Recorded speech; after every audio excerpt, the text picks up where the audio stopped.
Hello student, এখন আমি তোমাদের সামনে ক্লাস 11-এর কথা বলছি। ক্লাস 11-এর কস্ট অ্যান্ড ট্যাক্সেশন বলে যে সাবজেক্ট আছে, সেই কস্টের 2 নম্বর চ্যাপ্টারটা নিয়ে আলোচনা করব। ঠিক আছে, সেই চ্যাপ্টারটার নাম কি তোমরা স্ক্রিনে দেখতেই পাচ্ছ, কি লেখা আছে? Classification of cost. কি লেখা আছে? Classification of cost. তোমরা চ্যাপ্টারটা দেখতেই পাচ্ছ, 2 নম্বর চ্যাপ্টার। আচ্ছা, এই চ্যাপ্টারটা শুরু করার আগেই বলে দিই, ঠিক আছে, এই চ্যাপ্টারটা শুরু করার আগে তোমাদের একটা কথা বলে দিই যে আমরা আগের chapter introduction to cost accounting করেছিলাম, ওটা আমাদের জানা খুব জরুরি ছিল, আমরা জেনে নিয়েছি। ঠিক আছে, এবার আমরা কি করব, ক্লাসিফিকেশন অফ কস্ট যে চ্যাপ্টারটা আছে সেই চ্যাপ্টারটা করব। দেখো, আর এই চ্যাপ্টারটা শেষ হলেই আমরা চলে যাব কস্ট শিট। ঠিক আছে, এই চ্যাপ্টারটা শেষ হলেই আমরা চলে যাব কস্ট শিট বলে চ্যাপ্টারটায়, যেখানে কিনা আমাদের অঙ্ক আছে। অনেকে কি করে, অনেক স্টুডেন্ট কি করে, সবার প্রথম তারা কস্ট শিটেই চলে যায়, অর্থাৎ প্রথমেই তারা কস্ট শিটের অঙ্ক করার দিকে মনোনিবেশ করে। একদমই ভুল, একদমই ভুল। দেখো, কস্ট শিটের অঙ্ক করতে গিয়ে তারা কি করে, তারা নির্দিষ্ট যে একটা ফরম্যাট আছে সেই ফরম্যাটটা পুরো মুখস্থ করে অঙ্ক করতে বসে, এবং ফরম্যাট যদি কারোর মুখস্থ না থাকে সে অঙ্ক করতে পারে না। তো দেখো, তোমাদের ফরম্যাট মুখস্থ করতে হবে না। এই চ্যাপ্টারটা আমি এমনভাবে শেখাবো, এই চ্যাপ্টারটা যদি তোমাদের মাথার মধ্যে একবার গেঁথে যায়, তুমি ফরম্যাট এমনি মাথায় গেঁথে যাবে, কোনোদিন ফরম্যাট মুখস্থ হবে। সুতরাং মুখস্থ করার দিক থেকে একদম বেরিয়ে আসো, মুখস্থ করাকে একদম পছন্দ করো না, কোনো ফরম্যাট মুখস্থ করতে হবে না। তো আমি যেভাবে বলছি এক একটা টু দা পয়েন্ট বোঝার চেষ্টা করো, তোমাদের এমনি কস্ট শিটের অঙ্ক পেরিয়ে যাবে, যে কোনো কস্ট শিট পেরিয়ে যাবে। তো চলো, আর সময় নষ্ট না করে আলোচনা করা যাক। তো দেখো, আমরা যে পড়বো ক্লাসিফিকেশন অফ কস্ট, অর্থাৎ কস্টকে বাংলায় বলে পরিব্যয়ের শ্রেণীবিভাগ। এই যে কস্টের যে ক্লাসিফিকেশন হয় না, বিভিন্ন অ্যাঙ্গেল থেকে কস্টের ক্লাসিফিকেশন হয়। ঠিক আছে, দেখো প্রথম যদি আমরা বলি, এখানে দেখো তোমরা দেখতে পাচ্ছ এলিমেন্টের দিক থেকে কস্টের ক্লাসিফিকেশন হয়। স্যার, এলিমেন্ট মানে উপাদানের দিক থেকে কস্টের ক্লাসিফিকেশন। এখন তোমাকে যদি কেউ কোশ্চেন করে, আচ্ছা কস্টকে কভাগে ভাগ করতে পারি, মানে যদি বলে তুমি পরিব্যয় শ্রেণীবিভাগ করো, তখন তুমি তাকে জিজ্ঞাসা করবে মানে কোন দিক থেকে পরিব্যয় শ্রেণীবিভাগ করো, কোন দিক থেকে। ঠিক আছে, তো কস্টের শ্রেণীবিভাগ কোন দিক থেকে করবো। তো তোমাকে যদি কখনো পরীক্ষায় কোশ্চেন দেয় পরিব্যয় শ্রেণীবিভাগ করো, তুমি কি লিখবে? তুমি লিখবে, যদি এলিমেন্টের দিক থেকে দেখি তখন এরকম, মানে এরকম তোমাকে মাথায় রাখতে হবে। আমি বলে দিচ্ছি কিরকম কোশ্চেন পরীক্ষায় দেয়।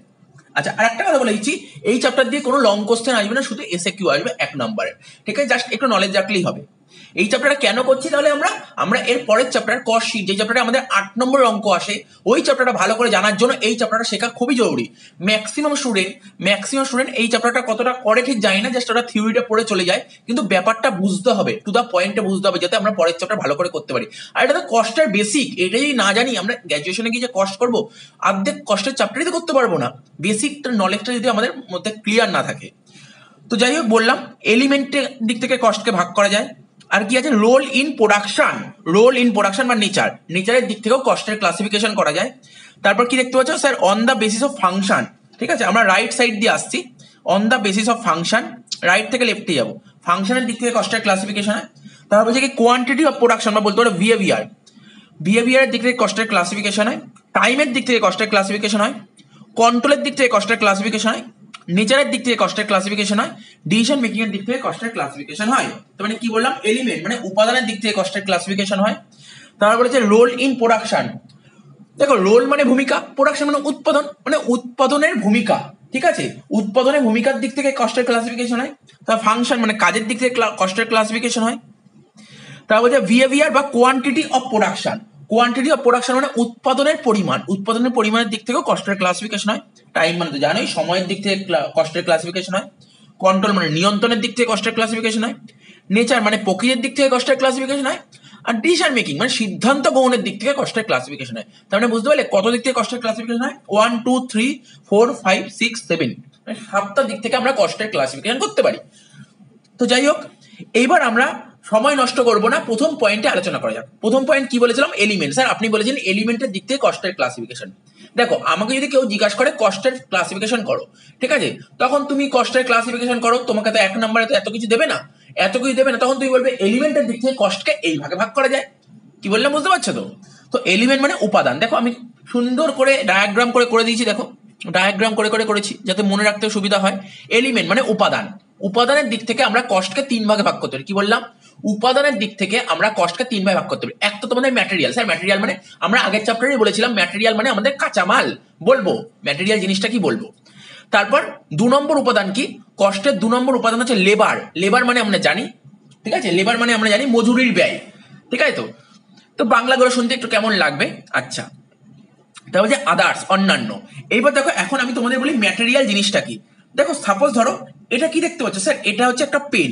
ধরো আমার ধরো ইচ্ছা আছে আমি পেন তৈরি করব, কি করবো, পেন কিনবো না কিন্তু পেন তৈরি করব। তাহলে পেন তৈরি করতে আমার কি লাগবে, আরে পেন তৈরি করতে কি লাগবে, বেসিক যে জিনিসটা কি লাগবে, যেই জিনিসটা ছাড়া পেন তৈরি করতেই পারবো না স্যার, পেন তৈরি করতে পেনের যে কাঁচামাল হয় সেই জিনিসগুলো লাগবে। আচ্ছা তোমরা একটা জিনিস মনে করো, ধরো আজকে ধরো আমি একটা ফার্নিচার তৈরি করতে চাই, আরে আমি একটা ফার্নিচার ধরো কোনো আসবাবপত্র, আরে যেটা বলো না সোফা, একটা সোফা তৈরি করতে চাই, বা একটা বেড তৈরি করতে চাই, বা ড্রেসিং টেবিল তৈরি করতে চাই, আলমারি তৈরি করতে চাই, শোকেস তৈরি করতে, কি লাগবে এগুলো তৈরি করতে আমার মেন কোন জিনিসটা লাগবে, স্যার কাঠ লাগবে। কাঠ ছাড়া আপনি কখনোই এই জিনিসগুলো এই ফার্নিচার তৈরি করতে পারবেন। তাহলে আশা করি বুঝতে পেরেছো, আশা করি বুঝতে পেরেছো কি লাগে।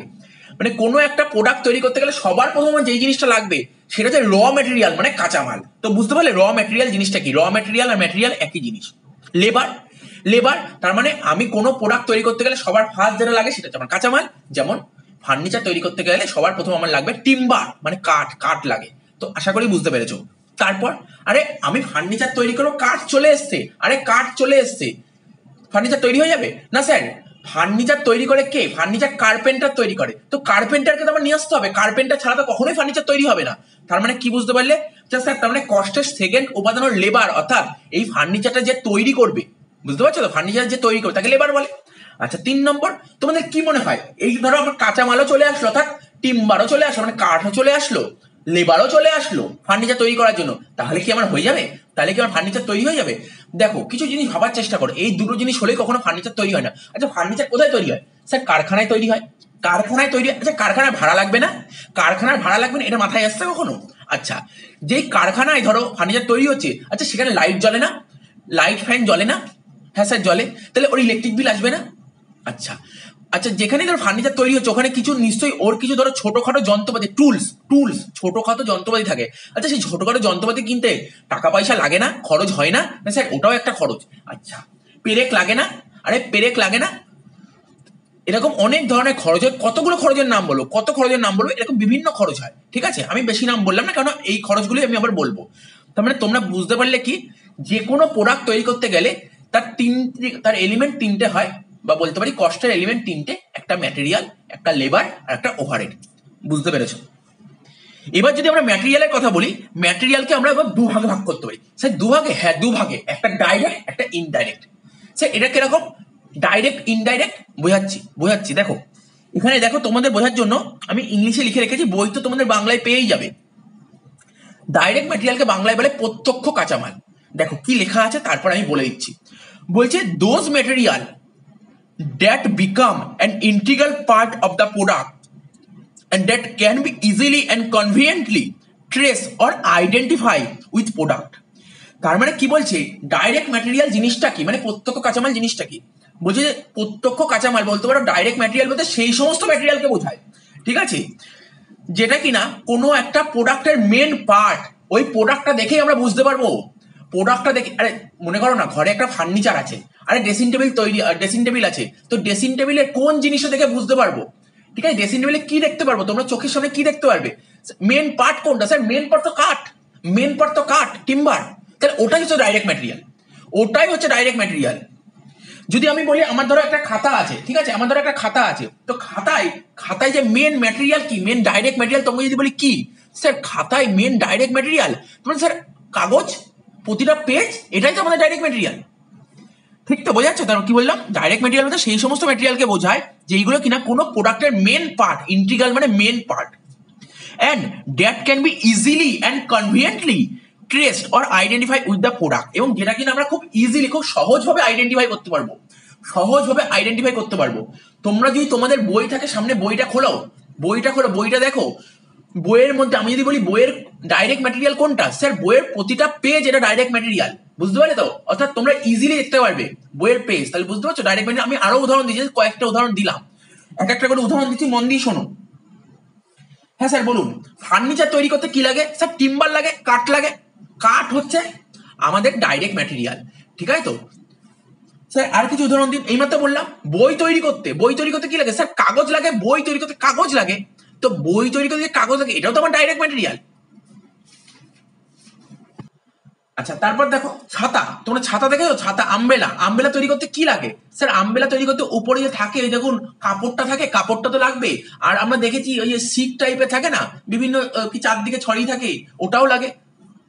তোমরা নিজেরাই বলতে পারলে ডাইরেক্ট ম্যাটেরিয়াল কোনটা। তার মানে বুঝলে ছাতা উৎপাদন মানে আম্বেলা তৈরি করতে কি লাগে, এই জিনিসগুলো লাগে। অর্থাৎ যেই জিনিসটা দেখে আমরা বাইরে থেকে দেখেই বুঝতে পারছি আচ্ছা এটা direct material. Sir indirect material কোনটা বলবো? আমি ডাইরেক্ট ম্যাটেরিয়াল আরো কয়েকটা এক্সাম্পল দিই, তারপর ইনডাইরেক্ট আসবো। ইনডাইরেক্টলি যখনই বলবো তখন তুমি বুঝিয়ে যাবে ডাইরেক্ট আর ইনডাইরেক্টের মধ্যে ডিফারেন্সটা কোথায়। ডাইরেক্ট ম্যাটেরিয়াল কি? কোনো প্রোডাক্ট দেখেই, ঠিক আছে, কোনো প্রোডাক্টের যেটা মেন পার্ট, ঠিক আছে, সেটাই হচ্ছে তোমার ডাইরেক্ট ম্যাটেরিয়াল। অর্থাৎ খুব সহজেই আমরা যেটাকে আইডেন্টিফাই করতে পারি বা ট্রেস করতে পারি। স্যার আর কিছু উদাহরণ?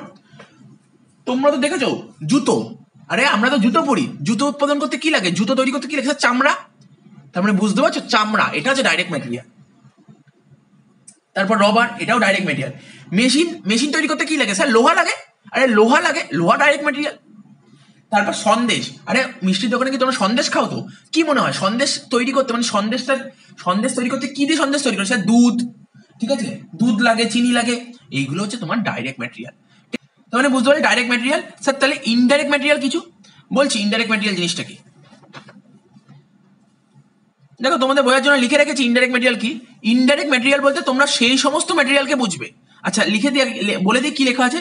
Those material that do not become an integral part of the product but which help in production, material used to support the production process. বলে দিচ্ছি, বলেছে ইনডাইরেক্ট ম্যাটেরিয়াল বলতে আমরা সেই সমস্ত ম্যাটেরিয়ালকে বোঝাই, ঠিক আছে, বা আমরা সেই সমস্ত ম্যাটেরিয়ালকে বুঝি যে সমস্ত ম্যাটেরিয়াল কিনা ওই প্রোডাক্টের মেন পার্ট নয়, ঠিক আছে, আমরা খুব ইজিলি ওটাকে আইডেন্টিফাই বা ট্রেস করতে পারি না, তাকে ইনডাইরেক্ট ম্যাটেরিয়াল বলে। স্যার এরকম কিছু এক্সাম্পল দিন। অবশ্যই এক্সাম্পল দেবো, চিন্তা করতে হবে না, অবশ্যই এক্সাম্পল দেবো। অর্থাৎ কোন ওই প্রোডাক্টটা তৈরি করতে যেখানে সাহায্য করে ইনডাইরেক্ট ম্যাটেরিয়াল। দেখো এক একটা করে উদাহরণ দিই। দেখো কি লেখা আছে। Oil, consumable stores, printing and stationery, lubricating oil, pin, nut bolt, coal, screw মানে স্ক্রু, তারপরে সোপ, গাম। দেখো এক একটা করে বলছি। তোমরা তো বই দেখেছো, আমরা সবাই বই দেখেছি। বইটা তো বইয়ের পেজগুলো থাকলেই তো বই তৈরি হয় না। যাকে দিয়ে বইটা তৈরি করবো তাকে তো বইটা বাঁধাতে হবে, বাইন্ডিং করতে হবে। তো তো ওখানে গাম লাগে না, আঠা লাগে না? হ্যাঁ স্যার আঠা লাগে। ফেভিকল, আরে ফেভিকল তো ইনডাইরেক্ট ম্যাটেরিয়াল, আরে ফেভিকল তো ইনডাইরেক্ট ম্যাটেরিয়াল। গাম লাগে ইনডাইরেক্ট ম্যাটেরিয়াল। আচ্ছা তোমার কি মনে হয় তুমি বইটা দেখে কি বুঝতে পারবে আঠা বুঝতে পারবে? কত আঠাটা দেখে কি চিনতে পারবে? না স্যার কোনদিন চিনতে। আরে তুমি ধরো না তোমাদের যে ফার্নিচার, ঘরে ফার্নিচার, ধরো কোনো একটা সোফা আছে, সোফার মধ্যে তোমরা কি দেখতে পাচ্ছি স্যার? সোফার মধ্যে যে আমরা বসছি, গদির ওপর বসছি, সেই গদিটা দেখতে পাচ্ছি, নিচে যে একটা রড লাগানো আছে সেই রডটা দেখতে পাচ্ছি। কিন্তু ওই গদিটা তৈরি করতে অনেক সময় আঠাও ইউজ করা হয়। সেই আঠাকে তোমরা দেখতে পাচ্ছ? না স্যার আঠা দেখতে পাচ্ছি না।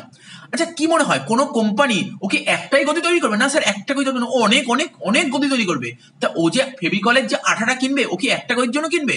তুমি কি বলতে পারবে ওই সোফার মধ্যে বা ওই ফার্নিচারের মধ্যে কতটা আঠা লাগানো হয়েছে, কতটা আঠা ইউজ করা হয়েছে? আচ্ছা তো বুঝতে পারছো তো। আর কি আছে স্যার? অয়েল, অয়েল কোথায়? দেখো অনেক কোনো জায়গায় অয়েল ইউজ করেছে। যেমন কি ধরো আমি যদি বলি মনে করে হয় শার্ট, আরে শার্ট তুমি ধরো কোনো একজন টেলারকে দিয়ে শার্ট তৈরি করবে। তোমরা দেখো যারা শার্ট তৈরি করে নিশ্চয়ই ওদের একটা নিজস্ব একটা মেশিন আছে। সেই মেশিনে দেখবে ওরা তেল দেয়, ঠিক আছে, দেখবে তেল দেয়। তো কি মনে হয় ওই মেশিনে কি একটাই শার্ট তৈরি হয়? না স্যার অনেক শার্ট তৈরি হয়। আর তেলগুলো যে ও কিনবে ও কি একটা শার্টের জন্য তেল কেনে? না স্যার কখনোই একটা শার্টের জন্য তেল কিনে না। ও যতগুলো শার্ট তৈরি করবে ও একবারে তেল কিনে আনে। তুমি কি বের করতে পারবে ওই শার্টের মধ্যে কতটা তেল আছে? না স্যার এটা তো কখনোই আমি বের করতে পারবো না।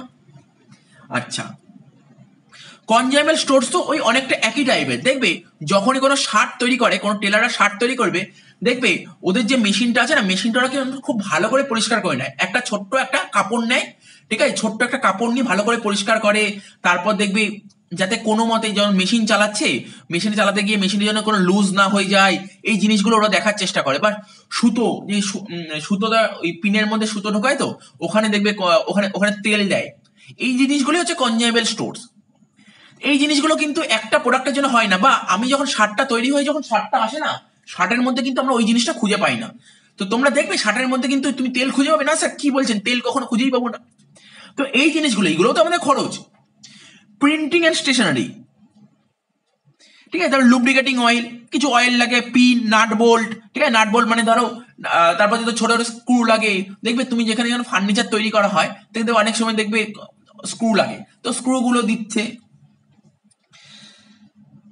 ঠিক আছে? তো তার মানে বুঝতে পারলে ইনডাইরেক্ট মেটেরিয়াল কোনগুলো। তার মানে আমি দেখো অত উদাহরণ তোমরা যখন তোমাকে যখন অঙ্ক দেবে পরের চ্যাপ্টারে, তোমাকে কখনোই এইসব বলে দেবে না। তোমাকে কি বলে দেবে? তোমাকে ডাইরেক্টলি বলে দেবে এটা ডাইরেক্ট মেটেরিয়াল, এটা না। আরে বাবা, আমরা কি ইঞ্জিনিয়ার? আমরা কি করে বলবো কোন প্রোডাক্ট তৈরি করতে কি ডাইরেক্ট মেটেরিয়াল লাগে, কি ইনডাইরেক্ট মেটেরিয়াল লাগে?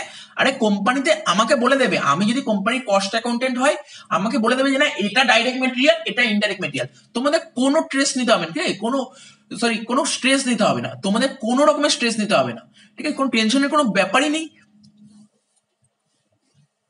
তোমাকে পরিষ্কার ডাইরেক্টলি বলে দেবে যে এটা এই ম্যাটেরিয়াল, এটা ওই ম্যাটেরিয়াল, ঠিক আছে? তো যেমন ধরো না, সিমেন্ট তৈরি করতে কি ডাইরেক্ট ম্যাটেরিয়াল লাগে তোমার পক্ষে বলা সম্ভব না স্যার, এটা তো বলতে পারো না। কফি তৈরি করতে কি ডাইরেক্ট ম্যাটেরিয়াল লাগে, কি ইনডাইরেক্ট ম্যাটেরিয়াল লাগে, আমাদের পক্ষে কখনোই বলা সম্ভব নয়। যারা তৈরি করে তারা বলতে পারবে। আমরা তো কস্ট এখন কস্টিং করছি, আমাদের জিনিসপত্র দেবে, সমস্ত ডেটা দেবে, আমরা হিসাব করে দেবো।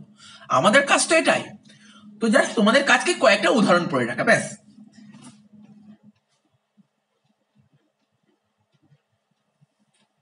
তারপর কি বলেছে ধরো, এবার দেখো, তার মানে আমাদের ম্যাটেরিয়াল পার্টটা হলো এবার হচ্ছে লেবার। লেবার তো আগেই বললাম লেবার জিনিসটা কি। লেবারকে আমরা দুভাগে ভাগ করতে পারি বললাম। লেবারেরও দুটো ভাগ হয়, একটা ডাইরেক্ট, একটা ইনডাইরেক্ট, ঠিক আছে? দেখো অনেক বড় বড় কোম্পানিতে ওয়ার্কার অনেক রকমের থাকে। কেউ স্কিল্ড ওয়ার্কার থাকে, কেউ সেমি স্কিল্ড ওয়ার্কার থাকে। স্কিল্ড ওয়ার্কার কোনগুলো? স্কিল্ড ওয়ার্কার হচ্ছে তোমার দক্ষ শ্রমিক, আর আনস্কিল্ড ওয়ার্কার অদক্ষ শ্রমিক। তো বুঝতেই পারছো স্কিল্ড ওয়ার্কার কোনগুলো, আনস্কিল্ড ওয়ার্কার কোনগুলো। যারা সরাসরি কোনো একটা প্রোডাক্ট, যদি মনে করি ফার্নিচার, এই ধরো কোনো একটা ভালো একটা ফার্নিচার তৈরি করে, ফার্নিচার কে তৈরি করে? স্যার ওয়ার্কার তৈরি করে। সে যে ওয়ার্কার ওই ফার্নিচার তৈরি করছে এবং তাকে তো একটা পেমেন্ট করা হয়, এটাকে বলে তোমার ডাইরেক্ট লেবার, ঠিক আছে? স্যার ইনডাইরেক্ট লেবার কোনগুলো? ইনডাইরেক্ট লেবার কোনগুলো? দেখবে ফ্যাক্টরিতে না অনেক সুপারভাইজার থাকে, তাকে ওয়েজেস দিতে হয়। আচ্ছা, ফ্যাক্টরিতে দেখবে অনেক সিকিউরিটি গার্ড থাকে, তাদেরও ওয়েজেস দিতে হয়। তো এই জিনিসগুলোকে বলা হয় ইনডাইরেক্ট লেবার। বলছি ব্যাপারটা আগে পড়ে নি, ডাইরেক্ট লেবার জিনিসটা কি বলেছে। দেখো কি লিখেছে, বলেছে those labour cost that can be easily trace two individual unit of products, ঠিক আছে? ডাইরেক্ট লেবার বলতে সেই সমস্ত লেবার কস্টকে বোঝায় যেটা কিনা আমরা ইজিলি ট্রেস করতে পারি, কোনো একটা প্রোডাক্টের সঙ্গে ইজিলি ট্রেস করে দেখতে পারি, এটাই হচ্ছে আমাদের ডাইরেক্ট লেবার। এক্সাম্পল কি বলেছে? বলছে wages of bakers in bakery. তো বেকারি তৈরি করা হয় না, তো সেখানে ওয়েজেস দেওয়া হয়, বেকারদের ওয়েজেস দেওয়া হয়। তারপর শু মেকার্স ইন শু মেকিং, যেখানে শু তৈরি হয়, সেখানে শু যা তৈরি করে তাদেরকে ওয়েজে, তাদেরকে একটা পেমেন্ট করা হয়, এটা direct labour. Carpenter in carpentry shop, বুঝতেই পারছো। Tailors in tailoring. তার মানে কি বুঝতে পারলে দেখো, যারা জুতো তৈরি করে তাদের তো একটা পেমেন্ট করতে হয়, এটা কিন্তু তোমার ডাইরেক্ট লেবার, ঠিক আছে? যারা ফার্নিচার তৈরি করে তাদেরও তো একটা পেমেন্ট করতে হয়, স্যার এটা তার মানে ডাইরেক্ট লেবার। তারপর ধরো এই ধরো আমাদের যে শার্ট তৈরি করে দিচ্ছে, তাকে তো একটা পেমেন্ট করে দিতে হয়। মানে কি, ওই শার্টটা ডাইরেক্টলি যে তৈরি করছে তাকেই বলে ডাইরেক্ট লেবার। স্যার তাহলে ইনডাইরেক্ট লেবার কোনটা? দেখো এখানে লেখা আছে, indirect labour refers to indirect wages paid to workers who are not directly connected with the production, যে কিনা সরাসরি ভাবে প্রোডাকশনের সঙ্গে যুক্ত নয়। অর্থাৎ যদি মনে করি একটা টি শার্ট বা শার্ট, সরাসরি ভাবে কিন্তু শার্ট তৈরি করবে না, ও কিন্তু শার্ট তৈরি করবে না, এটা হচ্ছে তোমার ডাইরেক্ট লেবার। যে শার্টটা তৈরি করছে তাকে বলে ডাইরেক্ট লেবার। ইনডাইরেক্ট লেবার যে কিন্তু শার্ট তৈরি করছে না, কিন্তু অথচ লেবার বাবদ ওকে পেমেন্ট করতে, সেই ইনডাইরেক্ট লেবার। যে কেমন, দেখবে ফ্যাক্টরিতে অনেক সিকিউরিটি গার্ড থাকে না সিকিউরিটি গার্ড? হ্যাঁ স্যার, ফ্যাক্টরিতে সিকিউরিটি গার্ড থাকে, তাদেরকে তো পেমেন্ট করতে হয়, এটা ইনডাইরেক্ট লেবার। দেখো এখানে লেখা আছে সুপারভাইজার স্যালারি। দেখো ফ্যাক্টরিতে অনেক সুপারভাইজার থাকে, ইন্সপেক্টর থাকে, ক্লিনার থাকে, ফ্যাক্টরিতে অনেকে পরিষ্কার করে, তো তাদেরকে পেমেন্ট করতে হয়। ফোরম্যান থাকে, স্টোর কিপার থাকে, গোডাউন দেখাশোনা করে স্টোর কিপার, টাইম কিপার থাকে, ওয়াচম্যান থাকে, পিয়ন থাকে, সিকিউরিটি গার্ড থাকে, এদেরকে পেমেন্ট করতে হয়। এটা হচ্ছে ইনডাইরেক্ট লেবার। তুমি বলতে পারবে, ধরো একটা পেনের ফ্যাক্টরি, পেন তৈরি হয়, তো একটা পেন তৈরি করা হয়েছে, একটা পেন তৈরি করার জন্য সিকিউরিটি গার্ডকে কত টাকা দেওয়া হয়েছে? সিকিউরিটি গার্ডকে তো মাসে 10,000 টাকা দেওয়া হয়। তুমি বলতে পারবে একটা পেনের জন্য, একটা পেন তৈরি করতে সিকিউরিটি গার্ডের কত টাকা আছে? স্যার এটা কোনোদিনই বলতে পারবো না। একটা পেনের দাম যদি আমি ইউজ অ্যান্ড থ্রো পেন বলি, ইউজ অ্যান্ড থ্রো পেনের দাম 3 টাকা, ওই 3 টাকার মধ্যে সিকিউরিটি গার্ড 10,000 টাকা কি করে সম্ভব? না, মানে বুঝতে পারছি না, একদম মাথায় ঢুকছে না। তো তোমরা কখনোই বুঝতে পারবে না, অর্থাৎ ইজিলি জিনিসটাকে ট্রেস করতে পারবে না, এটা হচ্ছে ইনডাইরেক্ট লেবার। অথচ পেন তৈরি করতে ওর কিন্তু ভূমিকা আছে সিকিউরিটি গার্ডের।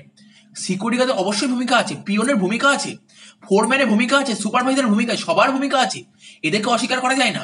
কিন্তু অ্যাকচুয়ালি এই একটা পেন তৈরি করতে কত টাকা সিকিউরিটি গার্ডের খরচ হয়েছে এটা আমরা বলতে পারবো না। এটাই হচ্ছে ইনডাইরেক্ট লেবার। আশা করি জিনিসটা বুঝতে পারছো। তোমার বুঝতে হবে, বুঝতে না পারলেও তোমার বোঝার চেষ্টা করতে হবে। আচ্ছা, এবার কি বলছে, এক্সপেন্সেস, এক্সপেন্সকেও দুভাবে ভাগ করতে পারি, একটা ডাইরেক্ট একটা ইনডাইরেক্ট। দেখো একটা উদাহরণ দিই, ডাইরেক্ট আর ইনডাইরেক্টের মধ্যে তোমরা ক্লিয়ার হয়ে যাবে, তো মাথার মধ্যে বিশাল সুন্দরভাবে ঢুকে যাবে। দেখো আমি যদি বলি, এই ধরো এটা একটা খাতা, দেখেছো তো, এটা একটা খাতা। দেখো খাতার উপরে দেখো কত সুন্দর ডিজাইন করা আছে না, আরে কত সুন্দর ডিজাইন করা আছে। এবার দেখো এখানে দেখো একটা বিশ্ব বাংলার লোগো দেওয়া আছে, দেখতে পাচ্ছ তো, বিশ্ব বাংলার লোগো দেওয়া আছে। দেখো এখানে লেখা আছে অনুশীলন পুস্তিকা, তার মানে কি, আচ্ছা এখানে ধরো কিছু লেখা আছে, দেখো লেখা আছে এই অনুশীলন পুস্তিকাটি, এসব লেখা আছে বিদ্যালয় শিক্ষা দপ্তর পশ্চিমবঙ্গ সরকার, সমস্ত ডিটেলস লেখা আছে না।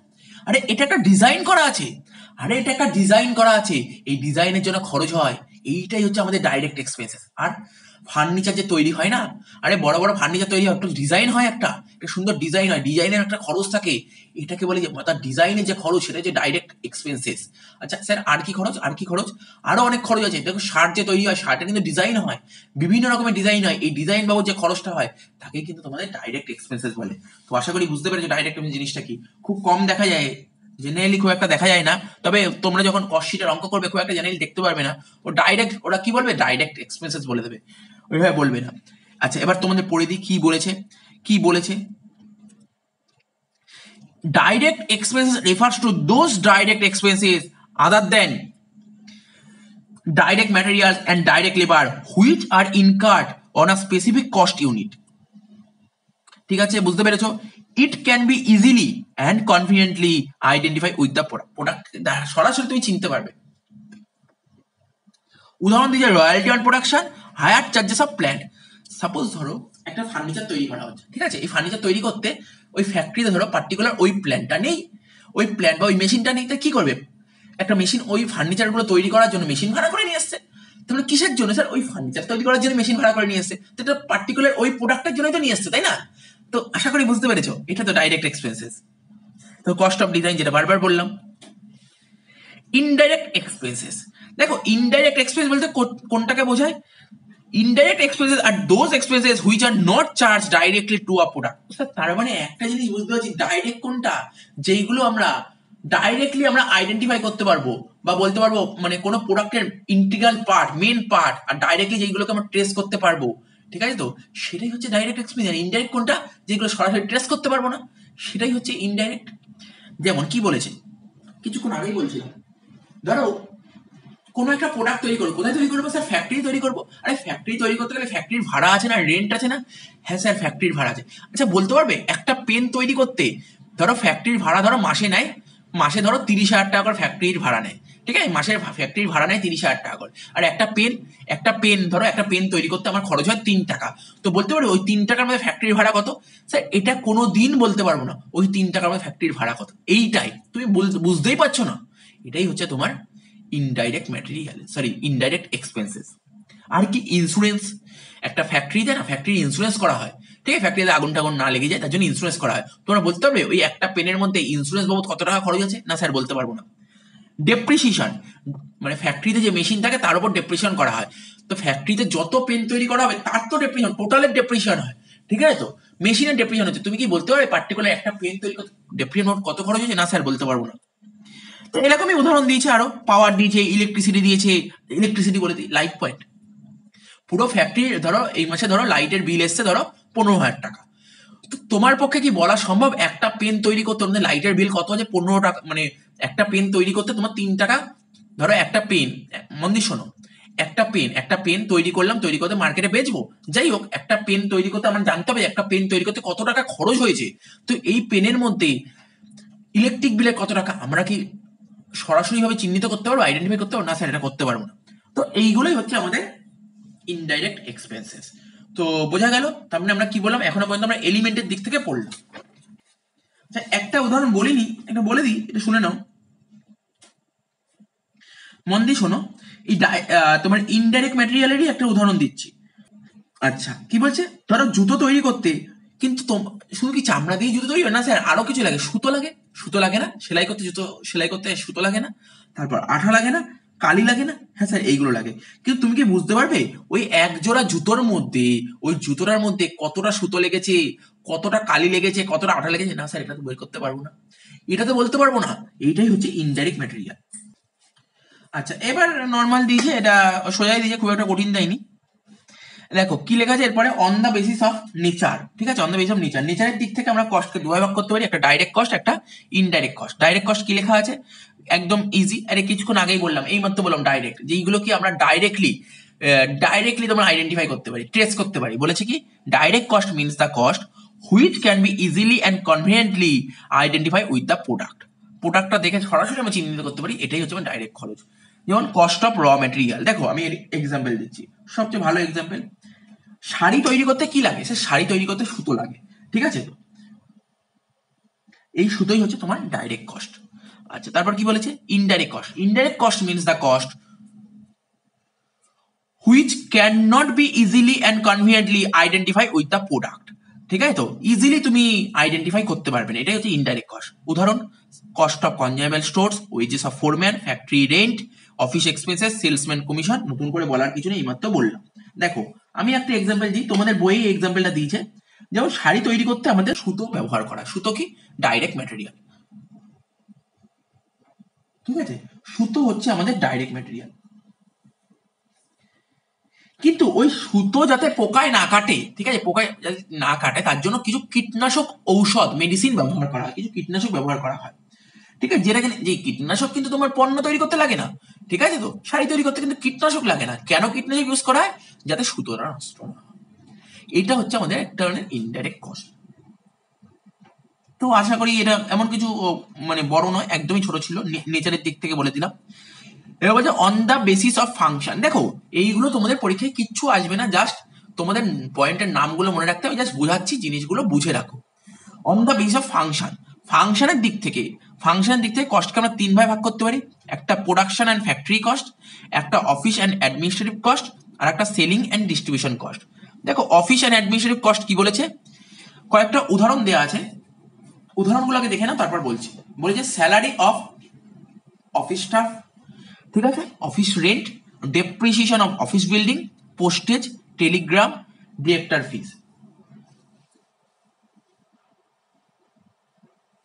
ঠিক আছে, তো দেখো কি বলেছে, দেখো মাথায় রাখবে, প্রোডাকশন করলেই কিন্তু চলে না। ধরো আজকে একটা পেনের কারখানা আছে, তুমি পেন তৈরি করলেই কি হয়ে যাবে, আরে পেন তৈরি করলে হয়ে যাবে, এই যে পেনটা তৈরি করলাম তার জন্য আমাকে কি করতে হবে, এই সমস্ত হিসাব রাখতে হবে না, তো হিসাবটা কোথায় রাখে স্যার, অফিসে হিসাব রাখা হবে, ঠিক আছে, তো তারপর কি করতে হয়, এই পেনটা তৈরি করতে কত টাকা খরচ হয়েছে এইগুলোও তৈরি করতে হবে, কোথায় করা হয়, এগুলো সব অফিসে করা হয়।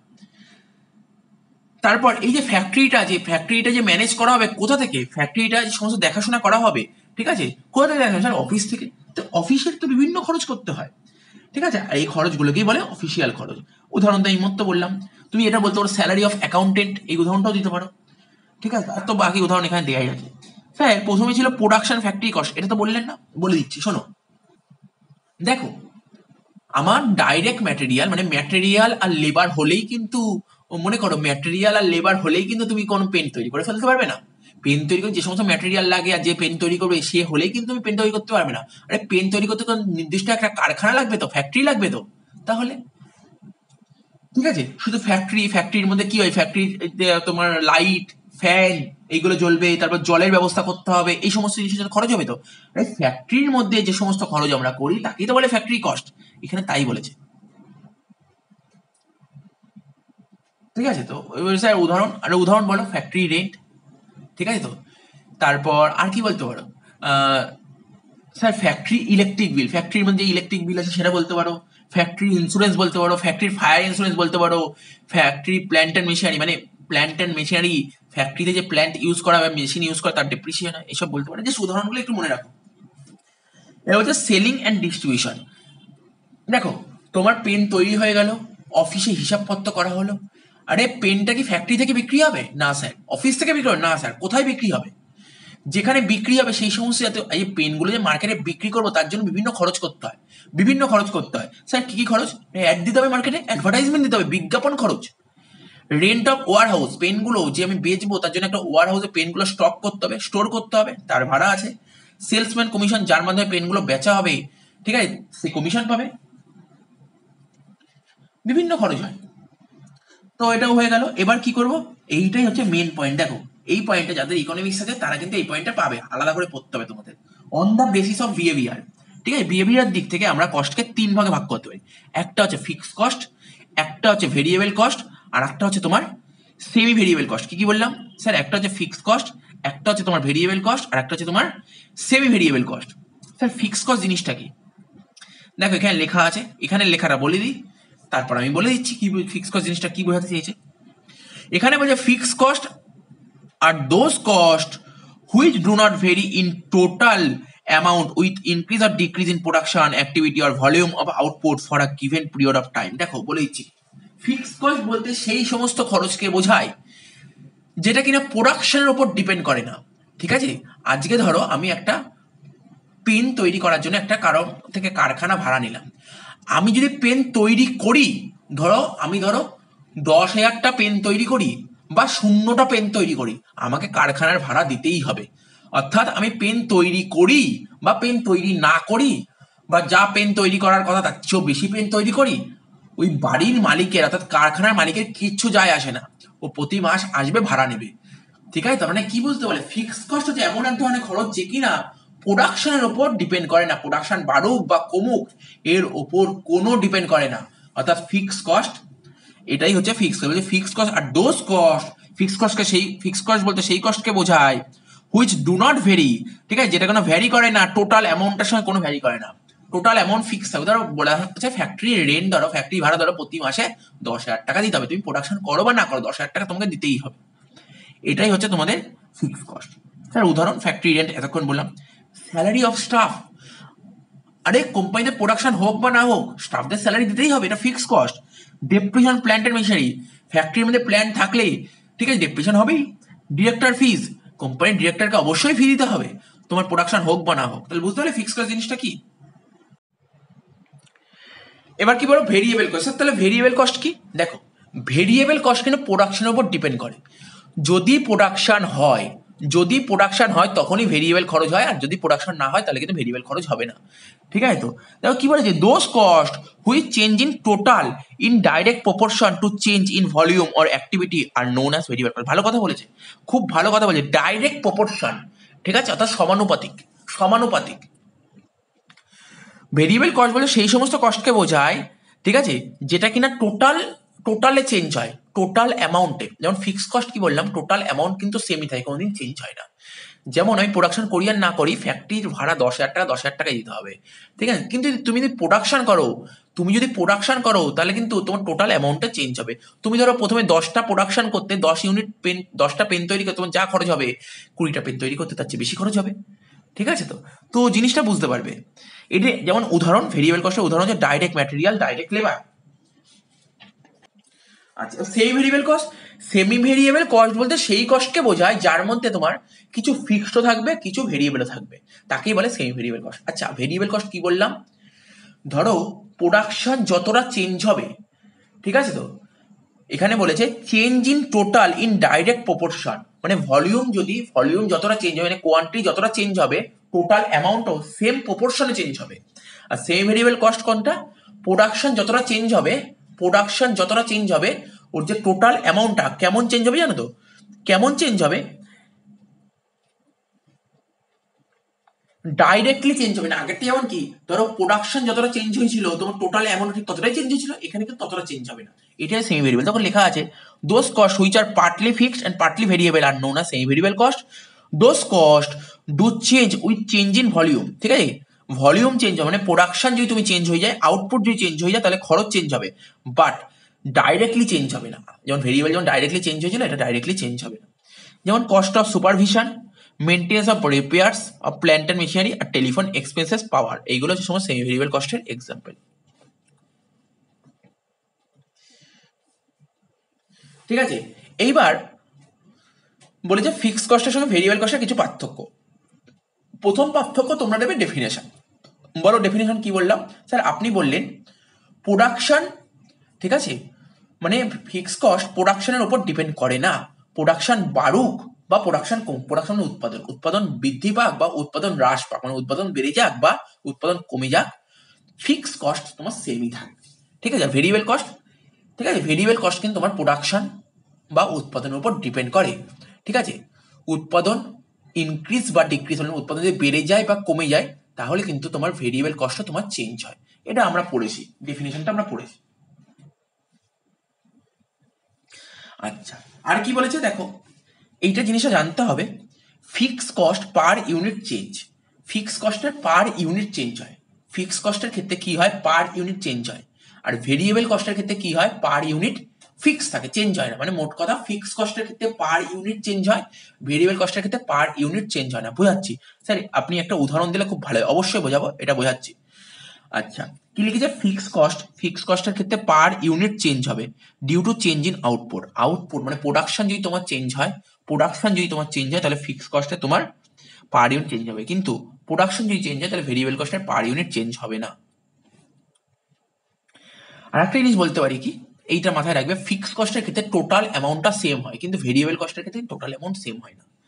আচ্ছা, ফিক্স কস্ট দেখো কি লেখা আছে, কন্ট্রিবিউশন থেকে ফিক্স কস্ট বাদ দিলে আমরা প্রফিট পাই, আর সেল থেকে ভেরিয়েবল কস্ট বাদ দিলে আমরা কি পাই, কন্ট্রিবিউশন পাই। তো তোমরা বললে স্যার এই fix cost per unit same, এই ব্যাপারটা বুঝতে পারলাম না। অবশ্যই বুঝিয়ে দিচ্ছি। দেখো একটা উদাহরণ তোমাদের বোঝার জন্য তুলে ধরা হয়েছে। এটা হচ্ছে 1000 ইউনিট, এটা হচ্ছে 2000 ইউনিট, এটা হচ্ছে 3000 ইউনিট। প্রোডাক্ট এ প্রোডাক্ট 1000 ইউনিট তৈরি করতে 5000 টাকা লাগে, এ প্রোডাক্ট 2000 ইউনিট তৈরি করতে 5000 টাকা লাগে, এ প্রোডাক্ট 3000 ইউনিট তৈরি করতে 5000 টাকা লাগে।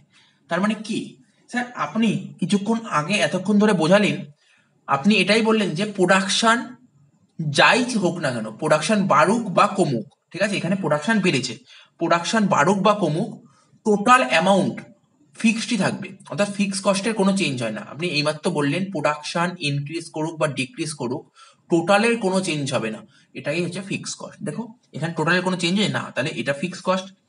আচ্ছা, এইমাত্র এটা বললাম যে এটা কারণের জন্য এটা বোঝাচ্ছিলাম, ফিক্স কস্টের ক্ষেত্রে পার ইউনিট, ঠিক আছে, পার ইউনিট চেঞ্জ হয়। দেখো এখানে যদি বলো 1000 ইউনিট তৈরি করতে 5000 টাকা লাগে, তার মানে কত, 5 টাকা। 2000 ইউনিট তৈরি করতে কত লাগে, 2000 ইউনিট তৈরি করতে 5000 টাকা লাগে, তার মানে 1 ইউনিট করতে কত, 2.5 টাকা।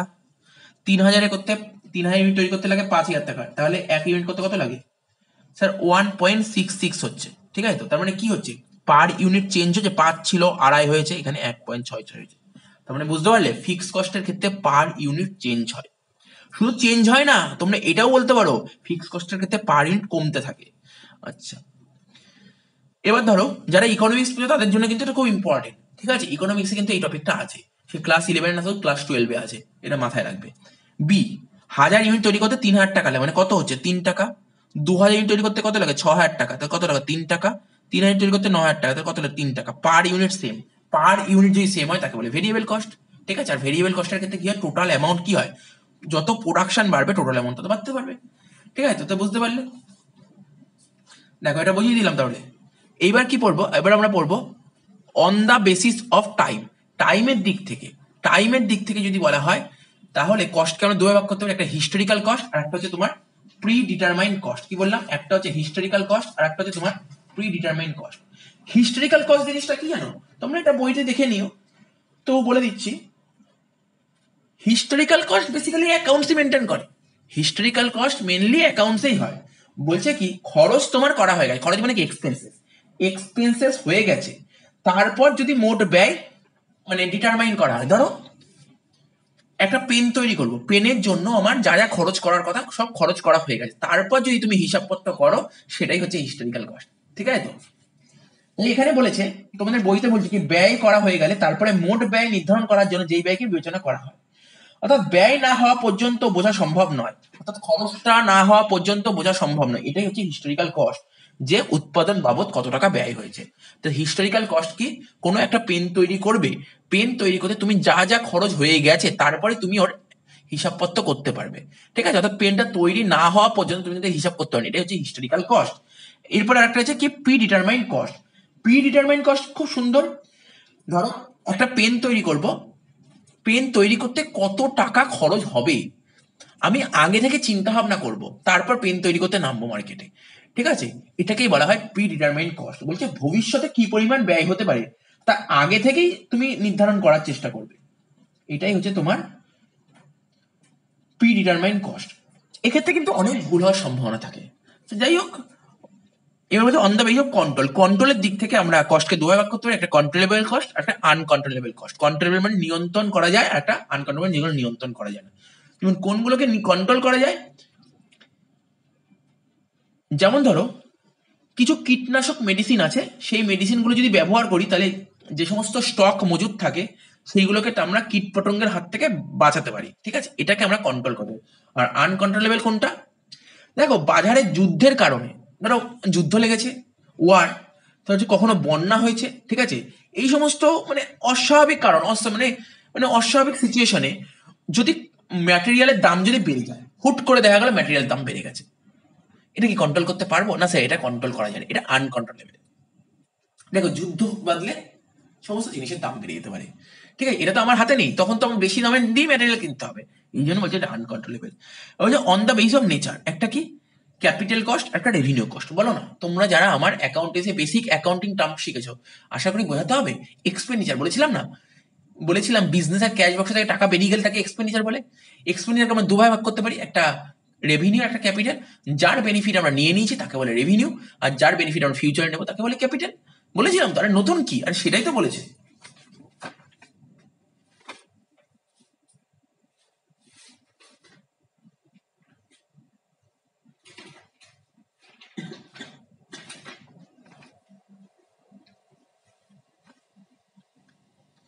এবার বলেছে on the base of decision making, এটা মানে লাস্ট পয়েন্ট।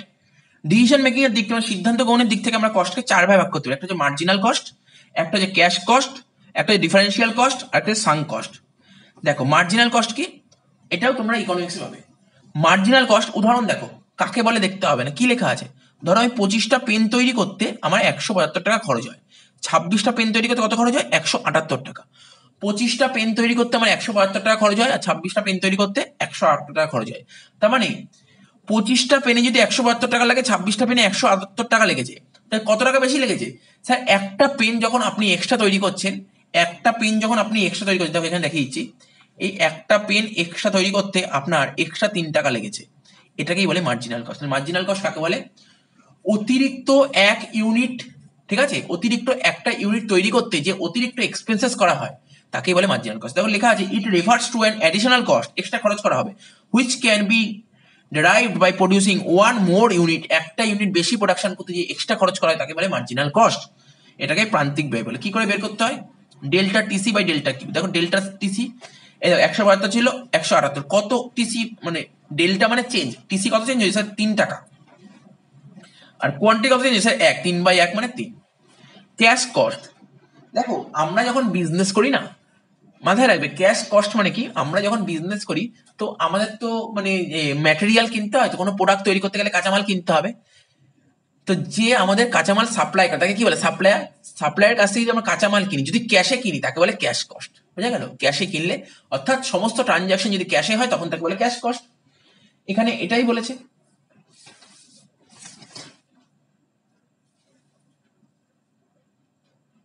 অর্থাৎ প্রোডাকশন করার সময় যে সমস্ত এক্সপেন্স করা হয়, ঠিক আছে, তো তো তার একটি অংশ ক্যাশে হয় আর অন্য অংশ মানে একটা পার্ট ক্যাশে হয় আর একটা পার্ট বাকিতে হয়, ধারে হয়।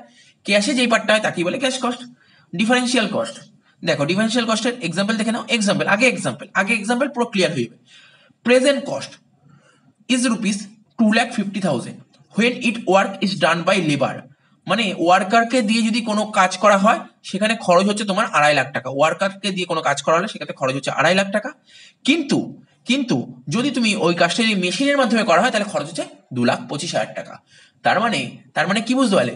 স্যার আমার মেশিনে কাজটা করলে 25,000 টাকা খরচ কম হবে, এটাকেই বলে ডিফারেন্সিয়াল কস্ট। বুঝা গেল? বলে differential cost is the change in cost, কস্টের চেঞ্জ হবে, which may take place due to increase or decrease in output change. তো বোঝা গেল অনেকটা মার্জিনাল কস্টের মতন। মার্জিনাল কস্ট কি বলেছিল? মার্জিনাল কস্ট বলেছিল একটা ইউনিট এক্সট্রা প্রোডাকশন করতে বা প্রডিউস করতে যে এক্সট্রা খরচ হয় তাকে বলে মার্জিনাল কস্ট। এখানে একটা ইউনিট না, ধরো এখানে তোমাদের বইতে একটা উদাহরণ দিয়েছি, আমি যে দেখলাম 1000টা, ধরো মনে করছি 1000টা পেন তৈরি করতে 5,000, এক্সাম্পল না, 1000টা পেন তৈরি করতে 5,000 টাকা খরচ হয়, বলে যে 1050টা পেন তৈরি করতে 5,200 টাকা খরচ হচ্ছে। তার মানে 50টা পেন তৈরি করতে এক্সট্রা কত খরচ হচ্ছে? 200 টাকা। 50টা তৈরি করতে এক্সট্রা খরচ 200 টাকা, আর ওখানে কি ছিল? একটা। তো বুঝতে পারলে ডিফারেন্সিয়াল কস্ট কোনটা। এবার যে সাঙ্ক কস্ট, সাঙ্ক কস্ট কি? আর sunk cost is a cost that has already been incurred and sunk cost can not be refunded or recover. Sunk cost বলতে সেই খরচকে বোঝায় যেই খরচটা তোমার অলরেডি করা হয়ে গেছে, অর্থাৎ যেই খরচটা তুমি, অর্থাৎ সেটা রিফান্ড পাবে না, স্যার এরকম একটা এক্সাম্পল, তোমরা পিভিআর একটা সিনেমা দেখতে চলে গেছো, একটা হিন্দি সিনেমা দেখতে চলে গেছো, সিনেমাটা দেখছো দেখছো দেখছো 15 মিনিট দেখলে, তারপর তোমার বোর লাগলো, সিনেমার টিকিট কেটেছো, ধর 250 টাকা দিয়ে সিনেমার টিকিট কেটেছো, এবার সিনেমা দেখতে দেখতে সিনেমাটা বোর লাগলো, আর ভালো লাগে, তুমি কি সেই টাকাটা ফেরত পাবে? না, সেই টাকাটা কোনোদিন ফেরত, এটাই তো সাঙ্ক কস্ট। আরে এটাই তো সাঙ্ক কস্ট। তাহলে বুঝতে পারলে সাঙ্ক কস্টের উদাহরণটা কি? তো দেখো ক্লাসিফিকেশন অফ কস্ট যা ছিল বুঝিয়ে দিলাম। চলো এবার কিছু আরেকটা কনসেপ্ট দিয়ে দিই। মোটামুটি তোমাদের বইয়ের যে লেখাগুলো ছিল লেখা হয়ে গেছে, পড়া হয়ে গেছে। বলে যে কস্ট, কিছুক্ষণ আগেই বললাম কস্টকে আমরা দুভাগে ভাগ করতে পারি, বলেছিলাম তো। আরে একটা দিক দিয়ে বলেছিলাম, কোন দিক দিয়ে বলেছিলাম বলো? কস্টকে আমরা দুভাগে ভাগ করতে পারি, কোন দিক থেকে বলেছিলাম? কোন দিক থেকে বলেছিলাম স্যার? আপনি ওই রোল ইন প্রোডাকশনের দিক থেকে আপনি বলেছিলেন কস্টকে দুভাগে ভাগ করে, মানে নেচারের দিক থেকে বলেছিলেন আপনি কস্টকে দুভাগে ভাগ করে। একটা বলেছিলাম ডাইরেক্ট কস্ট, একটা ইনডাইরেক্ট কস্ট বলেছিলাম। ডাইরেক্ট, দেখো ডাইরেক্ট কস্ট কোনগুলো মনে করার চেষ্টা করো। স্যার ম্যাটেরিয়ালকে দুভাগে ভাগ করা গেছিল, মনে করুন ডাইরেক্ট ম্যাটেরিয়াল, ইনডাইরেক্ট ম্যাটেরিয়াল। লেবারকে দুভাগে ভাগ করা গেছিল, ডাইরেক্ট ইনডাইরেক্ট, ঠিক আছে। তারপর এক্সপেন্সকেও দুভাগে ভাগ করা ছিল, ডাইরেক্ট ইনডাইরেক্ট। তোমরা কি বলতে পারি? ডাইরেক্ট খরচ কোনগুলো? ডাইরেক্ট ম্যাটেরিয়াল, ডাইরেক্ট লেবার বা ডাইরেক্ট ওয়েজেস, ডাইরেক্ট এক্সপেন্স। আর ইনডাইরেক্ট খরচ কোনগুলো? ইনডাইরেক্ট ম্যাটেরিয়াল, ইনডাইরেক্ট ওয়েজেস আর ইনডাইরেক্ট এক্সপেন্সেস। বোঝা গেল তো? দাঁড়াও, এখনো সেরকম কিছু বোঝাইনি। তো তোমরা বলতেই পারো এই ক্লাসিফিকেশনটা কেন করেছি, আস্তে আস্তে বোঝাচ্ছি। দেখো, যখন আমরা কোনো প্রোডাক্টের কস্ট ক্যালকুলেট করতে চাই, কোনো একটা প্রোডাক্ট, সাপোজ ধরো পেন, মানে বারবার তো আমি একটা পেনেরই উদাহরণ দিই না, তো আমি ধরো একটা পেন তৈরি করতে চাই, ঠিক আছে। তাই কি বললাম, যখন আমরা কোনো প্রোডাক্টের কস্ট ক্যালকুলেট করতে, আমি একটা পেন তৈরি করেছি, পেনের খরচ কত এটা আমি জানতে চাই, ঠিক আছে, বা বলতে পারো পেনের খরচটা ক্যালকুলেট করতে চাই। তো সবার প্রথম আমাদের কি জানা দরকার? সবার প্রথম আমাদের জানা দরকার যে কস্ট আমরা বের করতে চাই সেই কস্ট কত ধরনের। আমরা যে পেনের খরচটা বের করতে চাই, পেন তৈরি করতে কতটা খরচ হয় সেটা বের করতে চাই, সেটার জন্য আমাদের জানা দরকার কস্ট কত ধরনের হয়। স্যার কস্ট তো দু ধরনের হয়, ডাইরেক্ট ইনডাইরেক্ট, দেখো লিখেছি।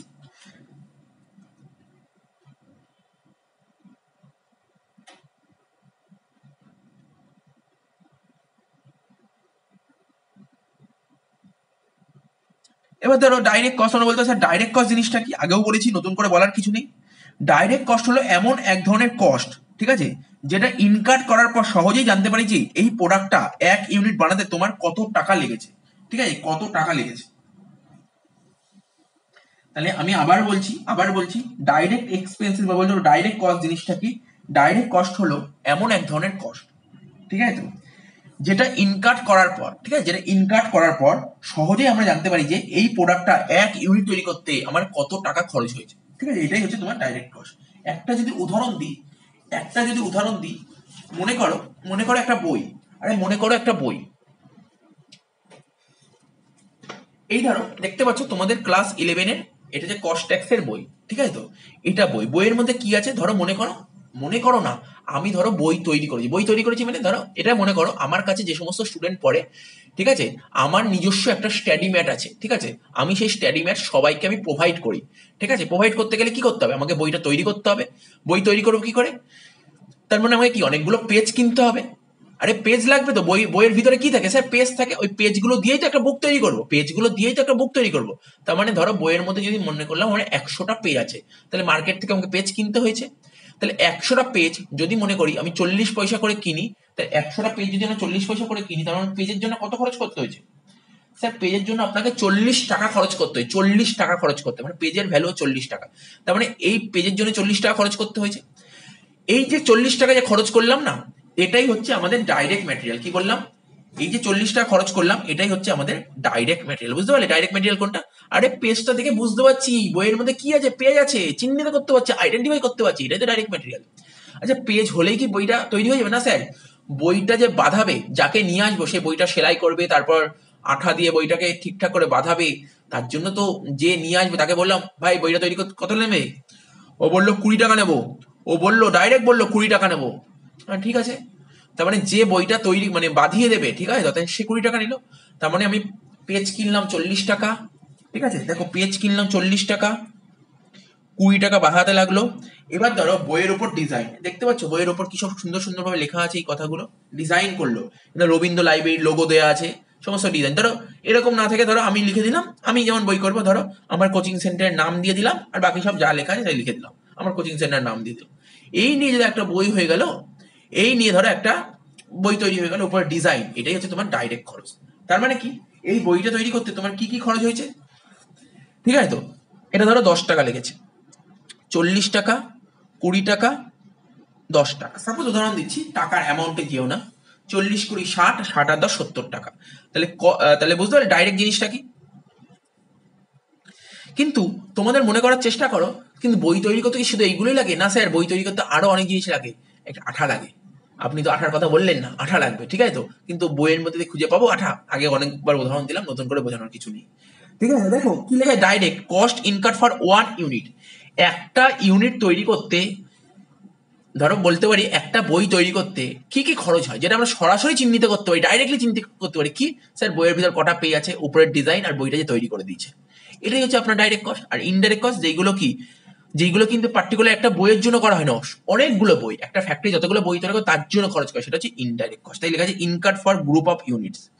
আমি একটা উদাহরণ তুলেছি, কি কি উদাহরণ তুলেছি, ধরো একটা টেবিল দিয়ে বোঝাবো, একটা টেবিল তৈরি করা হচ্ছে আর একটা শার্ট তৈরি করা হচ্ছে। প্রথমে টেবিলের কথা যদি বলি, টেবিল তৈরি করতে কি কি লাগে, দেখো লিখেছি, timber, carpenter, design, Fevicol, nail, ঠিক আছে? তো টুলস, মেশিন, সুপারভাইজার, ফ্যাক্টরি। তো দেখো টেবিল তৈরি করতে তোমরা দেখেছো ফার্নিচারের দোকানে যারা টেবিল তৈরি করে তাদের এই জিনিসগুলো লাগে। আর শার্ট তৈরি করতে কি লাগে, ক্লথ লাগে, লাগে না ক্লথ? তারপর টেলার ছাড়া তো তোমার শার্ট তৈরি হবে না, ডিজাইন লাগবে। আরে ডিজাইন এখন কত নতুন নতুন ডিজাইন বেরিয়েছে, তো ডিজাইন লাগবে। তো থ্রেড মানে সুতোর কথা বলা হচ্ছে, সুতো লাগবে, মেশিন লাগবে, ফ্যাক্টরি লাগবে, ঠিক আছে? কনজিউমেবল স্টোরস লাগবে, আগেই বলেছি কনজিউমেবল স্টোরস জিনিসটা কি, সুপারভাইজার লাগবে। তো এই জিনিসগুলো লাগে। সাপোজ ধরো আমি প্রথমে বলছি একটা টেবিল তৈরি করতে কি কি খরচ হতে পারে, কি কি খরচ হতে পারে। দেখো স্যার, টেবিল তৈরি করতে ধরো আমি ধরো একটা টেবিল তৈরি করতে চাই, ঠিক আছে? একটা টেবিল তৈরি করতে চাই, তো আমি চলে গেলাম, কার কাছে চলে গেলাম জানো, একজন কার্পেন্টার কাছে চলে গেলাম। তো বললো, দাদা আমার না একটা টেবিল তৈরি করতে হবে, ঠিক আছে? তো আমি বললাম এরকম টেবিল হবে, কত নেবে? তো ও বলে দিয়েছে কি, কার্পেন্টার বলেছে আমি 500 টাকা নেবো, আমি 500 টাকা নেবো, আমি এই টেবিলটা তৈরি করে দেবো, 500 টাকা নেবো। আচ্ছা, তখন আমি বললাম, আচ্ছা এই টেবিলটা তৈরি করে দিতে কি কি লাগবে? বললো যে তুমি এই কাঠ 5 পিস নিয়ে আসো, এই কাঠ 5 পিস নিয়ে আসো। আমি বললো এক একটা পিস এই মার্কেটে চলে যাও, 200 টাকা করে নেবে। তার মানে কি, 200 × 5, 1000 টাকা। তার মানে কি, আমি যে টেবিলটা তৈরি করব, কাঠ তো লাগবেই, টিম্বার তো লাগবেই, 1000 টাকার আমার টিম্বার লাগবে। এটা হচ্ছে আমাদের ডাইরেক্ট ম্যাটেরিয়াল। দেখো ম্যাটেরিয়াল বুঝতেই পারছো, ডাইরেক্ট ম্যাটেরিয়াল, বারবার বলছি ডাইরেক্ট ম্যাটেরিয়াল কোনটা। আমরা ধরো আজকে আমার ঘরে একটা টেবিল আছে, আমি বুঝতে পারছি হ্যাঁ এই টেবিলটা কাঠ দিয়ে তৈরি করা যায়, এটাই তো ডাইরেক্ট ম্যাটেরিয়াল, দেখে দেখে চিহ্নিত করতে পারছি। আর লেবার, আমরা জানি ভালো মতন জানি, এই ফার্নিচার বা এই টেবিলটা তৈরি করতে যে একজন কার্পেন্টার তৈরি করেছে তাকে তো টাকা দিতে হয়েছে, ধরো 200 টাকা দিতে হচ্ছে, এটা তোমার ডাইরেক্ট লেবারের মধ্যে পড়ছে। ডিজাইন, এই যে কিরকম রকম ডিজাইন হবে, ঠিক আছে, তার জন্য তো একটা খরচ হয়েছে, ডিজাইন কস্ট, এটা তো ডাইরেক্ট খরচ। এই তিনটে খরচ কত হচ্ছে, 1000, 500 আর 200, টোটাল 1700 টাকা খরচ হচ্ছে। এই যে তিনটে ডাইরেক্ট খরচ, কি কি বললাম, ডাইরেক্ট ম্যাটেরিয়াল, ডাইরেক্ট লেবার আর ডাইরেক্ট এক্সপেন্স, তিনটে খরচকে যোগ করলে আমরা কি বলি, প্রাইম কস্ট। কি বললাম, প্রাইম কস্ট জিনিসটা তোমরা বুঝতেই পারছো, যে কোনো একটা প্রোডাক্ট তৈরি করতে, দেখো আমি ধরো একটা টেবিল তৈরি করা হবে, কাঠ ছাড়া টেবিল তৈরি হবে না স্যার। আচ্ছা, কাঠ চলে এসছে, কার্পেন্টার ছাড়া টেবিল তৈরি হবে না স্যার। আচ্ছা, ডিজাইন ছাড়া কখন টেবিল তৈরি হবে না স্যার। তো তিনটে জিনিস তোমার লাগবে, মেন এই তিনটে তো তোমার মেন জিনিস, এটা তো লাগবেই। এটাই হচ্ছে তোমার প্রাইম কস্ট, বুঝতে পারলে? তার মানে তোমরা একটা মাথায় রাখবে, একটা মাথায় ঢুকিয়ে নেবে, তিনটে ডাইরেক্ট যোগ করলে প্রাইম কস্ট হয়। কারণ বোঝো, কারণ কেন প্রাইম কস্ট হলো। দেখো সবাই যারা কস্ট শিট অঙ্ক করবে ওরা প্রথমেই বলবে, এই দেখো ডাইরেক্ট ম্যাটেরিয়াল, ডাইরেক্ট লেবার আর ডাইরেক্ট কস্ট, তিনটে যোগ করলে হয় প্রাইম কস্ট। তো তোমরা দেখো ওরা তো মুখস্থ করলে, তোমাদের মুখস্থ না করেই তুমি বুঝে গেলে এটা। আচ্ছা, যদি শার্টের কথা বলি, শার্ট করতে কি লাগে, শার্ট তৈরি করতে তো ক্লথ লাগবে। তো ধরো আমি টেলার গায়ে চলে গেলাম, দাদা সামনে বিয়ে বাড়ি আছে, সামনে বিয়ে আছে, আমার একটা শার্ট বানাতে হবে। বললো বানিয়ে দেবো, কি ক্ষতি, বানিয়ে দেবো, তুমি চাইছো শার্ট বানাতে, বানিয়ে দেবো। বললাম যে বললো মাপ দাও, মাপটা নিল। তো আমি বললাম কত মিটার কাপড় লাগবে, বলছে 2 মিটার কাপড় লাগবে। তো বললাম কত করে দাম, বললো তুমি এখানে চলে যাও, এই বিগ বাজারে চলে যাও, 1000 টাকা করে দাম নেবে, 2 মিটার 1000 টাকা করে দাম, মানে 2000 টাকা কাপড় হয়ে গেল। আচ্ছা, যে এই শার্টটা তৈরি করে দেবে, আরে যে এই শার্টটা তৈরি করে সে কি টাকা নেবে না, ও কি কোনো মজুরি নেবে না? বলে হ্যাঁ স্যার নেবে। কত টাকা মজুরি ফিক্স করেছে টেলার, 500 টাকা, ঠিক আছে? তো আচ্ছা, শার্টে যে ডিজাইন হবে, ডিজাইন খরচ হয়েছে কত, 500 টাকা, তাহলে টোটাল কত, 2500 আর 500, সরি 2500 আর 500, টোটাল 3000 টাকা খরচ হয়েছে। দেখো আমরা দেখো আমরা যে শার্টটা পরি, তোমরা ভাবার চেষ্টা করো, আমরা যে শার্টটা পরি তা আমরা তো দেখে বুঝতে পারি সেই শার্টটা এই জিনিসটা দিয়ে তৈরি হয়েছে, এই ক্লথটা থেকে তৈরি হয়েছে, তাই না? এই কাপড় দিয়ে তৈরি হয়েছে, এটাই তো ডাইরেক্ট ম্যাটেরিয়াল। আচ্ছা, আর কি? টেলর, আরে কেউ তো তৈরি করে দিয়েছে এটা। টেলার ভাবো, টেলার কত সুন্দর ভাবে কাপড়টাকে কেটেছে, কেটে কত দিন টাইম নিয়ে কাজটা করে দিয়েছে, সুন্দর করে ডিজাইন করে করে দিয়েছে। তাই এটা তো তোমার লেবার লেবার খরচ। আর কি? ডিজাইন, ডিজাইন বাবদেও কিছু খরচ হয়েছে, তাই না? এই তিনটে খরচ যোগ করলেই হয়, অর্থাৎ এই তিনটে ডাইরেক্ট, বুঝতে পারছো তো কেন ডাইরেক্ট বলছি? তিনটে ডাইরেক্ট খরচ যোগ করলেই হয় আমাদের প্রাইম কস্ট।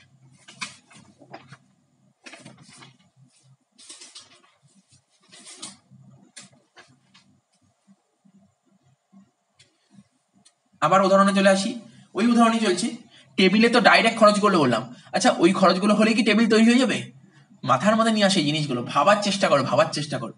এই জিনিসগুলো দিয়ে টেবিল তৈরি হয় না। কি কি লাগে স্যার? ফেভিকল লাগবে, নেইল লাগবে, ঠিক আছে? ধরো ফেভিকল আর নেল, আগেই বলছিলাম ফেভিকল কি লাগে না, একটা ধরো টেবিল তৈরি করবে, আঠা লাগবে না? ও তাপ্পি দিতে, জোড়া দিতে আঠা লাগে না? নেল তোমার লাগে না? তোমার ইয়ে লাগে না? পিন ফিন লাগে না? পিন পেরেক এসব লাগে না? হ্যাঁ স্যার লাগে তো, এইগুলো এইসব তো লাগেই। তো তখন মনে করো ফেভিকল তুমি কি খুঁজে পাবে? কতটা ফেভিকল তুমি খুঁজে বের করতে পারবে এর মধ্যে কোথায় ফেভিকল আছে? না স্যার, এটা কি করে বের করবো? পেরেক কোথায় লাগানো আছে সেইভাবে বের করতে পারবে না স্যার, সেইভাবে তো বের করতে পারবে। বা কোম্পানি যদি পেরেক কেনে, ও কি ওই একটা টেবিলের জন্য পেরেক কিনেছে? না স্যার, ও তো যতগুলো টেবিল তৈরি তার জন্য একবারে পেরেক কিনে। তুমি বলতে পারবে ওর মধ্যে পেরেক কত টাকা আছে? বের করতে পারবে? কোনোদিন বের করা সম্ভব নয়। এটা হচ্ছে আমাদের ইনডাইরেক্ট ম্যাটেরিয়াল, ঠিক আছে? তো সুপারভাইজার, এই সুপারভাইজার না ফ্যাক্টরিতে থাকে, ও দেখে কাজকর্ম ঠিকঠাক হয়েছে কিনা, ঠিক আছে? তো ওকে যে, এটা কিন্তু একটা লেবারের পার্ট, এটা কিন্তু লেবার, কিন্তু এটা কিন্তু ডাইরেক্ট লেবার নয়। ডাইরেক্ট লেবার কি? যে ওই ধরো যে এই টেবিলটা তৈরি করেছে তাকে ডাইরেক্ট লেবার দেবে, এটা তো বাইরের লোক, ইনডাইরেক্ট লেবার। আচ্ছা, তারপর ধরো এ ধরো যেই ফ্যাক্টরিতে ধরো এই টেবিলটা তৈরি হচ্ছে, সেই ফ্যাক্টরিতে কিছু ধরো মেশিন ইউজ করা হয়েছে, তার ডেপ্রিসিয়েশন আছে, ঠিক আছে? ফ্যাক্টরি রেন্ট আছে, ইলেকট্রিসিটি আছে, এইগুলো আগেই বলেছি। এইভাবে ধর 90 টাকা খরচ, এটা হচ্ছে ইনডাইরেক্ট খরচ। এই যোগ করে কত হলো? 170। ঠিক আছে, আর একটা কথা তোমাদের বলে দিই, all type of indirect cost, যতগুলো ইনডাইরেক্ট কস্ট হয় সবকটা ইনডাইরেক্ট কস্ট যোগ করলে আমরা পাই ওভারহেড কস্ট। কি পাই? Overhead cost. আচ্ছা, এবার তোমাদের মনে প্রশ্ন থাকতে পারে, স্যার আপনি ফেভিকলের নেল ওইগুলো তো বললেন, এটা কিনতে এত টাকা, ওটা কিনতে এত টাকা, কিন্তু ফেভিকল নেল বাবদ আপনি কি করে বুঝলেন ফেভিকল আর নেল ওর 50 টাকায় খরচ হবে? দেখো, অ্যাকচুয়ালি এই নিয়ে তোমরা যারা 11-এ পড়ছো, তোমাদের 11-এ বা 12-এ চ্যাপ্টারটা নেই, তোমরা যখন গ্র্যাজুয়েশন উঠবে তখন দেখবে ওভারহেড বলে একটা চ্যাপ্টার আছে অ্যাকাউন্টসের, এই সরি কস্টের একটা চ্যাপ্টার আছে ওভারহেড বলে, ঠিক আছে? তো সেখানে এইটা নিয়ে আলোচনা করা হয়, এই ডিপার্টমেন্টে কত টাকা খরচ হয় সেইগুলো আলোচনা করবো, তখন তখন বুঝতে পারবে কি করে বুঝলাম 50 টাকা খরচ হয়েছে। শার্ট, শার্ট তৈরি করতে কি লাগে ওইগুলো তো বলে দিলাম। এছাড়াও লাগে সুতো লাগে। কি শার্ট তৈরি করতে, শার্ট সেলাই করতে সুতো লাগে না? হ্যাঁ স্যার, সুতো লাগে। 50 টাকা সুতো লেগেছে। এছাড়াও কনজামেবল স্টোর্স আগে বুঝিয়েছি। সুপারভাইজার ওয়েজেস, ঠিক আছে, সুপারভাইজার ওয়েজেস 30 টাকা নিয়েছে। ডেপ্রিসিয়েশন, ফ্যাক্টরি রেন্ট 40 টাকা, টোটাল 120 টাকা খরচ হয়েছে। আমি যদি বলি টেবিল তৈরি করতে কত খরচ হয়েছে, টেবিল তৈরি করতে তোমার প্রাইম কস্ট লেগেছে 1700 টাকা, আর কিছু ইনডাইরেক্ট কস্ট লেগেছে 170 টাকা। মানে বলতে পারো প্রাইম কস্ট লেগেছে 1700 টাকা, আর ইনডাইরেক্ট কস্ট মানে ওভারহেড লেগেছে তোমার 170। টোটাল টেবিলের খরচ, টেবিল তৈরি করতে খরচ হয়েছে 1870 টাকা। আর শার্ট, শার্ট তৈরি করতে তোমার প্রাইম কস্ট লেগেছে 3000 টাকা, আর শার্ট তৈরি করতে কিছু ওভারহেড কস্ট লেগেছে 120 টাকা। তোমার 3120 টাকা হচ্ছে শার্টের ইনডাইরেক্ট কস্ট। আচ্ছা, এরপরে ছোট্ট একটা টপিক আছে, কি বলেছে? Indirect cost. যত রকমের ইনডাইরেক্ট কস্ট, সমস্ত ইনডাইরেক্ট কস্টের নাম কি বললাম? ওভারহেড কস্ট, ঠিক আছে? এই যে ওভারহেড না, এটা খুব ভাইটাল। ওভারহেড 3 ধরনের হয়ে থাকে ডিপার্টমেন্ট ওয়াইজ। কিছু খরচ, ওভারহেডের কিছু খরচ তোমার ফ্যাক্টরিতে হয়, ওভারহেডের কিছু খরচ তোমার অফিসে হয়, ওভারহেডের কিছু খরচ সেলিং ডিপার্টমেন্টে হয়। তো দেখো, এই স্যার আইডিএম মানে ইনডাইরেক্ট ম্যাটেরিয়াল, আইডিএল মানে ইনডাইরেক্ট লেবার, আইডিই মানে ইনডাইরেক্ট এক্সপেন্সেস। তো দেখো, ফ্যাক্টরির মধ্যে যদি কোনো ইনডাইরেক্ট ম্যাটেরিয়াল, ইনডাইরেক্ট লেবার আর ইনডাইরেক্ট এক্সপেন্স বাবদ কোনো খরচ হয় তাকে ফ্যাক্টরি খরচ বলে। অফিসের মধ্যে যদি indirect material, indirect labour, indirect expense খরচ হয় তাকে বলে অফিস খরচ। আর সেলিং ডিপার্টমেন্টে যদি কোনো indirect material, indirect labour, indirect expense খরচ হয় তখন তাকে বলে সেলিং খরচ। তো ফ্যাক্টরি খরচ কি? তোমার নাম কয়েকটা জেনে রাখো। ফ্যাক্টরিতে কি কি লাগে? ফেভিকল লাগে, নেল লাগে, আশা করি বোঝাতে হবে না এগুলো। আচ্ছা, ফ্যাক্টরিতে কি লাগে? Indirect labour, helper wages, salary of production manager, ঠিক আছে? আর indirect expenses, factory rent, depreciation on factory asset. আচ্ছা, আর কি বলেছে? অফিস অ্যান্ড অ্যাডমিনিস্ট্রেশন, ঠিক আছে? অফিস অ্যান্ড অ্যাডমিনিস্ট্রেশন এক্সপেন্স বাবদ কি খরচ হচ্ছে? দেখো, ইনডাইরেক্ট ম্যাটেরিয়াল লাগছে স্টেশনারি, ইঙ্ক, কালি, ঠিক আছে? ইনডাইরেক্ট লেবার লাগছে salary of employee, salary of general manager, ঠিক আছে। Indirect expenses, office rent, depreciation on office fix asset. আচ্ছা, সেলিং অ্যান্ড ডিস্ট্রিবিউশনে কি আছে? স্যার স্টেশনারি লাগছে, salary of employee driver wages লাগছে, আর showroom rent, depreciation of delivery van. তো এই সমস্ত খরচগুলো লাগছে। তো আমরা জিনিসটা ডিটেলসে বুঝে গেলাম। একটা জিনিস বুঝতে পারলাম যে স্যার আপনি বললেন কোনো প্রোডাক্ট তৈরি করতে যেই জিনিসগুলো সবার প্রথম মাথায় আসে, ঠিক আছে, অর্থাৎ বলতে পারেন direct material, direct labour, direct expenses, এই তিনটে ডাইরেক্ট যোগ করলে আমরা বলি প্রাইম কস্ট। এছাড়াও কিছু ইনডাইরেক্ট খরচ করা হয়। ইনডাইরেক্ট খরচ, সমস্ত ইনডাইরেক্ট খরচকে আমরা ওভারহেড খরচ বলে থাকি। তিনটে ডিপার্টমেন্টে ওভারহেড খরচ হয়ে থাকে, একটা ফ্যাক্টরিতে হয়, একটা অফিসে হয়, একটা সেলিং ডিপার্টমেন্টে হয়। এই ওভারহেডের খরচগুলো যোগ করে প্রাইম কস্টের সঙ্গে সমস্ত ওভারহেডের খরচ যোগ করলে যা পাই তাকে বলে টোটাল কস্ট, ঠিক আছে। তো আশা করি বুঝতে পারলে এত অবধি কি বললাম।